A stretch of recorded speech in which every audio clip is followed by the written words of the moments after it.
Now in this video I will explain what this code does.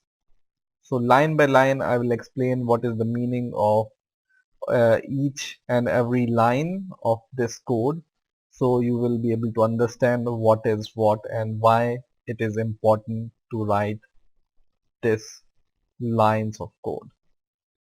So we will start with the first line. The first line starts with this hash include, and it includes this file.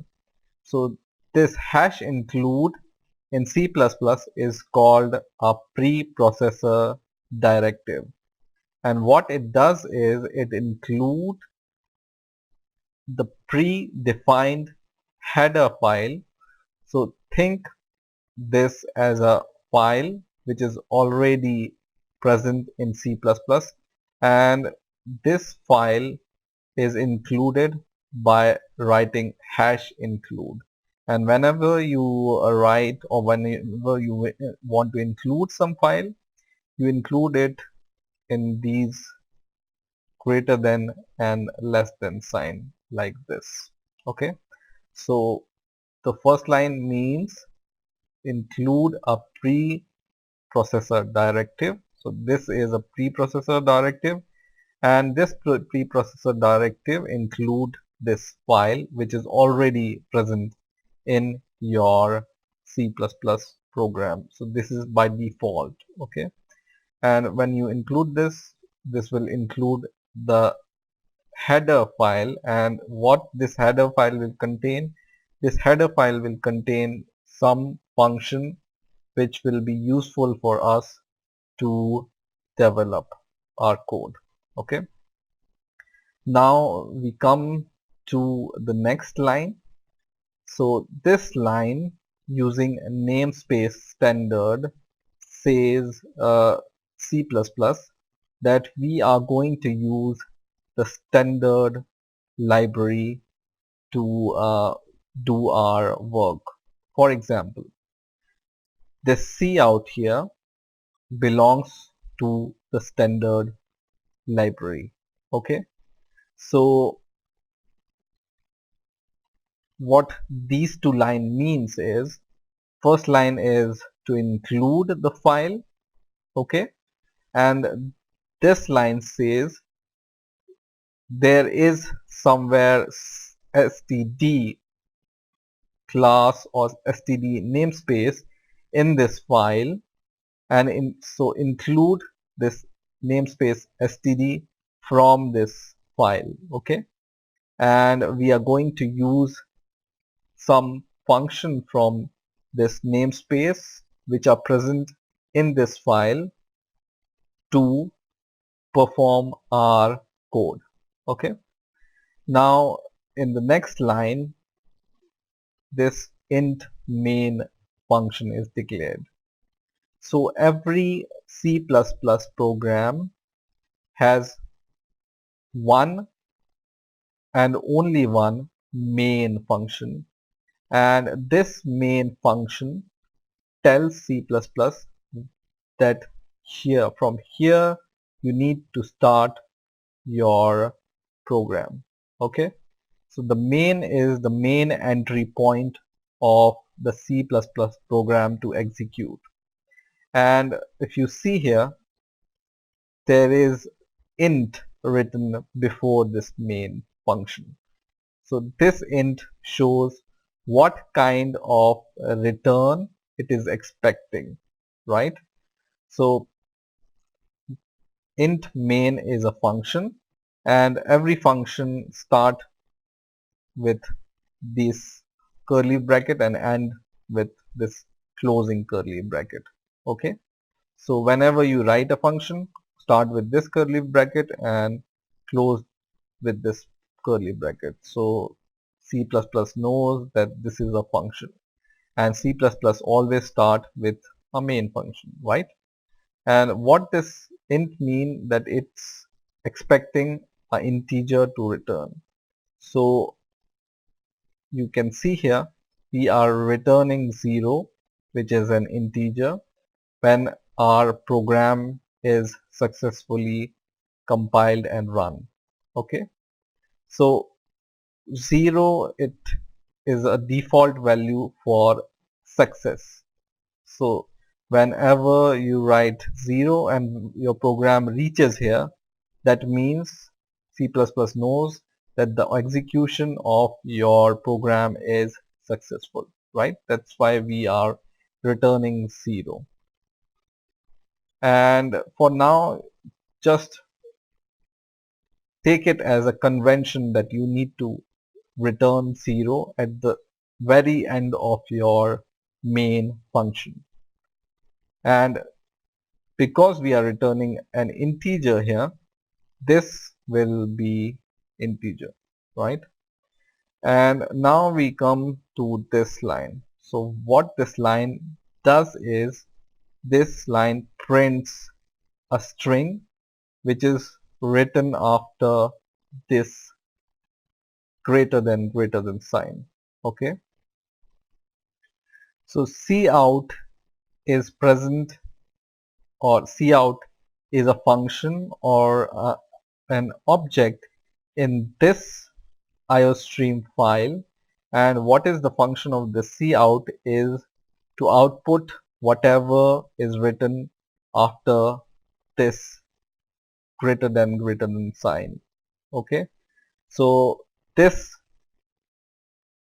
two greater than signs or symbol means, or this greater than symbol are called insertion operators. Okay, so this whatever you write after this in double quotes will be printed as an output on your terminal when you run your program.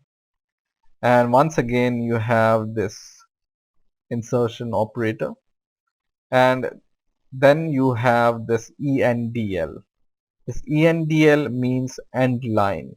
So this code tells, and this is used with cout. So if you write cout, then only you can write ENDL.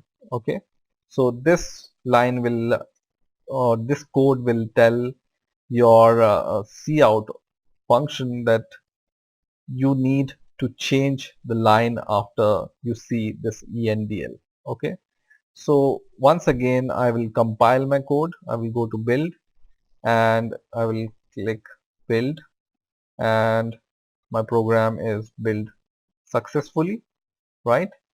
And now I will run my program, and you can see hello world is written here. Okay, and now for example I will just copy this code and paste it once again. Then you see what happens. Once again I will save my code and build it once again, and once this is built I am going to write it. So 0 error, 0 warning. I'll run my code, and you can see there is hello world printed 2 times because I have written 2 times cout hello world ENDL. Now to show the use of this ENDL, I'm going to exclude this ENDL from the first line. Okay, and in the second line I will leave it as it is. Once again I will save my code and build the code once again. 0 error, 0 warning, run it, and now you see here without ENDL your line is not changed. So hello world is proceeded by second hello world. So that is the use of ENDL, end the line.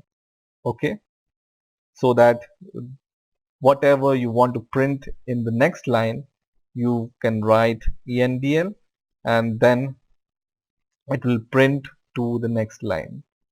You can also change line, or you can also go to the next line by using some other function or some other code also. which is like this. So you can write /n, and /n is read as one letter, and it says the code to change the line. So this means new line.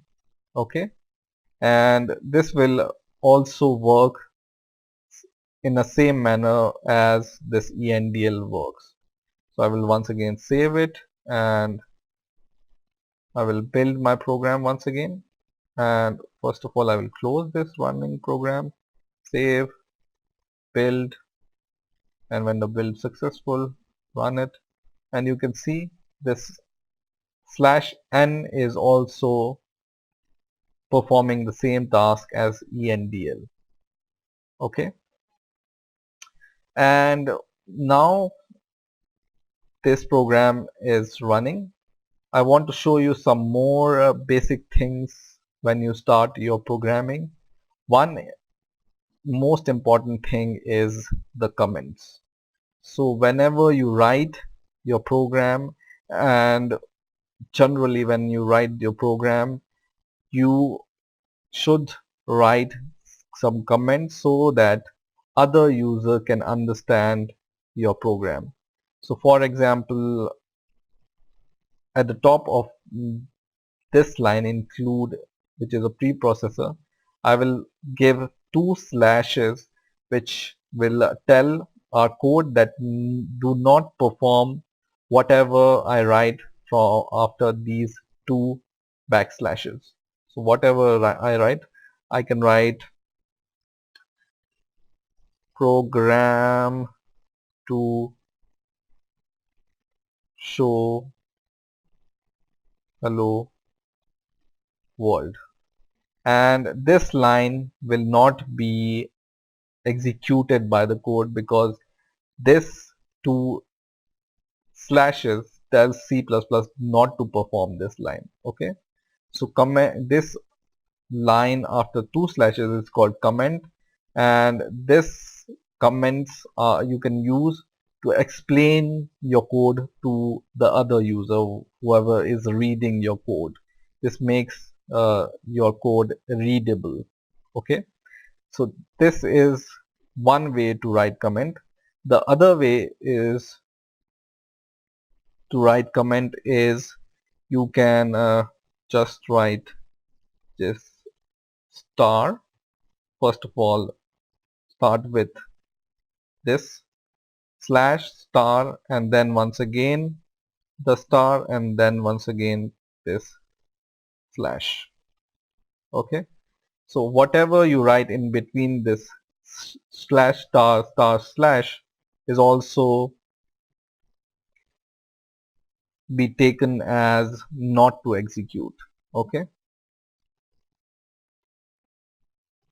so there are two ways to comment in your code. One is // is one, and the other is this slash star star slash. Okay, so in this way you can make your code more readable.